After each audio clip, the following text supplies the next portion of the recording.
magandang araw sa inyong lahat. Ako nga po pala si Binibining Angel Crispy Danyas at ako ay narito para ibahagi sa inyo ang aking sagot sa mga katanungan na ito.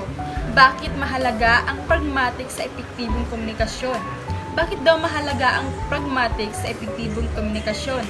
Para sa akin, mahalaga ang pragmatic sa epektibong komunikasyon dahil ito ang nagbibigay kahulugan sa mga salita at parilala batay sa konteksto ng usapan.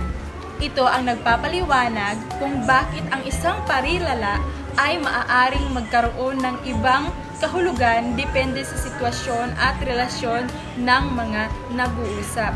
Sa pamamagitan ng pragmatics, mas nakakapagbigay ng tamang kahulugan ang mga salita at mas epektibo ito sa komunikasyon at malinaw na ibabahagi mo ang iyong mga saloobin, kaisipan tungo sa pragmatics at ito ay epektibo sa ating pakikipagkomunikasyon sa iba't ibang aspeto.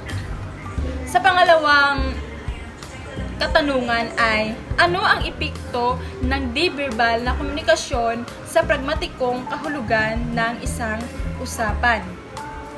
Ang di-verbal na komunikasyon tulad ng mga kilos, ekspresyon sa mukha, at tono ng boses ay may malaking epekto sa pragmatikong kahulugan ng isang usapan.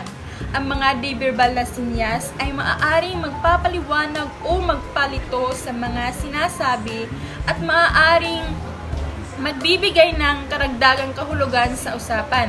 Halimbawa, ang isang taong nakangiti habang magbigay ng impresyon na ang kanyang sinasabi ay hindi gaanong seryoso, kahit ang mga salitang ginagamit ay malubha.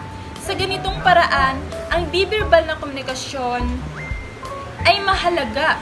Mahalaga sa pag-unawa sa pragmatikong kahulugan ng isang usapan.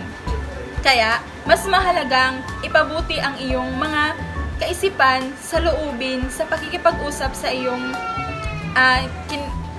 pakikipagkomunikasyon sa ibang tao. Dapat ito ay malinaw na ibahagi para mas magkakaintindihan kayo at walang kalituhan sa inyong usapan. Yun lamang po. Maraming salamat.